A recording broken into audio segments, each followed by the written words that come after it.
Welcome to நம்ம வீட்டு சமையல். இன்றைக்கி நம்ம சமையலில் சிக்கன் மட்டன் கிரேவியே மிஞ்சுற அளவுக்கு மீல் மேக்கரை வச்சு ஒரு சூப்பரான சைட் டிஷ் பார்க்க போகிறோம். இது சப்பாத்தி, பரோட்டா, பூரிக்கெலாம் ஒரு பெஸ்ட் காம்பினேஷனாக இருக்கும். இனி எந்த நாட்கள்லையும் நான்வெஜ் இல்லையேன்னு கஷ்டப்பட தேவையில்ல. இந்த ரெசிபி அந்த அளவுக்கு அட்டகாசமாக இருக்கும். எப்படி பண்ணுறதுன்னு பார்ப்போம். ஒரு பேனில் 2 டீஸ்பூன் அளவுக்கு எண்ணெய் சேர்த்துடலாம். 7 துண்டு பூண்டு எடுத்திருக்கேன். அதே அளவுக்கு இஞ்சி எடுத்திருக்கேன். இதை சேர்த்துட்டு நல்லா கொஞ்சம் வதக்கிடலாம். வதக்கினதுக்கு பிறகு தனியா 1.5 டீஸ்பூன், சோம்பு 1 டீஸ்பூன், மிளகு 1 டீஸ்பூன், சீரகம் 1 டீஸ்பூன், ஒரு பட்டை, ஒரு ஏலக்காய், ஒரு ஸ்டார் பூ, அப்புறம் ஒரு ஜாதிபத்திரி எடுத்திருக்கேன். இப்போ இது எல்லாத்தையும் சேர்த்து இதில் சேர்த்துடலாம். இது கொஞ்சம் ஃப்ரை ஆகட்டும். மீடியம் ஃப்ளேமில் வச்சு இதை நல்லா ஃப்ரை பண்ணி எடுத்துக்கோங்க. இது நல்லா கொஞ்சம் ஃப்ரை ஆனதும் 2 தக்காளி எடுத்திருக்கேன். அது மாதிரி 1 வெங்காயம் எடுத்திருக்கேன். இது நீங்கள் எந்த சைஸில் வேணாலும் கட் பண்ணிக்கலாம். ஏன்னா இது எல்லாத்தையும் வதக்கி நம்ம அரைக்க தான் போகிறோம். இப்போ இதையும் நல்லா வதக்கி விட்டுடலாம். நல்லா ஒரு 2-3 நிமிஷம் அளவுக்கு இந்த தக்காளி வெங்காயம் நல்லா வதங்கட்டும். இப்போ நல்லா வதங்கிருச்சு. இது நல்லா ஆற விட்டுடலாம். ஆற விட்டுட்டு மிக்ஸி ஜாரில் சேர்த்துருங்க. அரைக்கிறதுக்கு முன்னாடி ஒரு 5-6 துண்டு முந்திரி எடுத்திருக்கேன். இதை சேர்த்துக்கிட்டிங்கன்னா நல்லா க்ரீமியாக இருக்கும். இப்போ இதை தண்ணி ஊற்றி நல்லா அரைச்சிக்கலாம். பாருங்கள், இந்த மாதிரி கன்சிஸ்டன்சிக்கு நல்லா அரைச்சி எடுத்துகிட்டு வந்துடுங்க.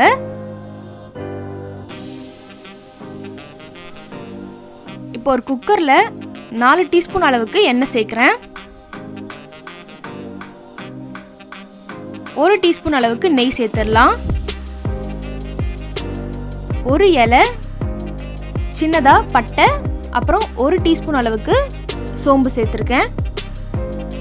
இது நல்லா பொரிஞ்சு வந்ததும் கொஞ்சமாக கொத்தமல்லி, கருவேப்பிலை, புதினா சேர்த்துடலாம். இதுவும் கொஞ்சம் நல்லா பொரிஞ்சு வந்ததும்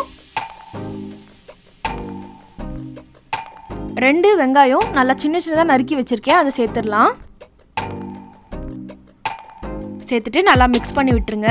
இது நல்லா ப்ரௌன் கலரில் வரணும், லைட் ப்ரௌன் கலரில். அந்த அளவுக்கு நல்லா வதக்கி விட்டுடலாம். இப்போ பாருங்கள், வெங்காயம் நல்லா வதங்கிருச்சு. இப்போ நான் 1 கப் அளவுக்கு மீல் மேக்கர் எடுத்திருக்கேன். நல்லா சுடு தண்ணியில் போட்டு எடுத்து எந்த ஒரு தண்ணியும் இல்லாமல் நல்லா ஸ்க்வீஸ் பண்ணி அந்த தண்ணியெல்லாம் எக்ஸஸ் தண்ணியெல்லாம் எடுத்துட்டு அப்புறம் இதை சேர்த்துக்கோங்க. இப்போ இதை நல்லா மிக்ஸ் பண்ணி விட்டுடலாம்.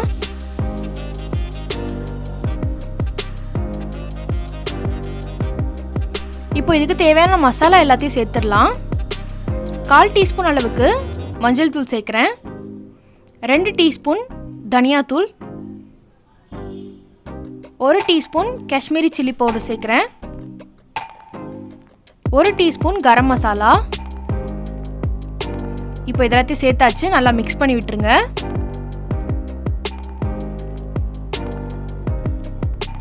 அந்த மசாலா ஸ்மெல் போகணுன்றதுனால ஒரு 1 நிமிஷம் அளவுக்கு மிக்ஸ் பண்ணிவிடுங்க.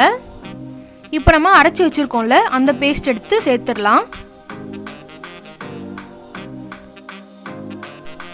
பேஸ்ட் எல்லாத்தையும் சேர்த்துட்டு நல்லா மிக்ஸ் பண்ணி விட்டுருங்க.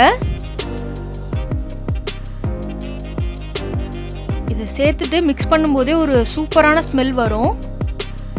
இப்போது 2 கிளாஸ் அளவுக்கு நான் தண்ணி சேர்க்குறேன். தண்ணி சேர்த்துட்டு நல்லா மிக்ஸ் பண்ணி விட்டுருங்க.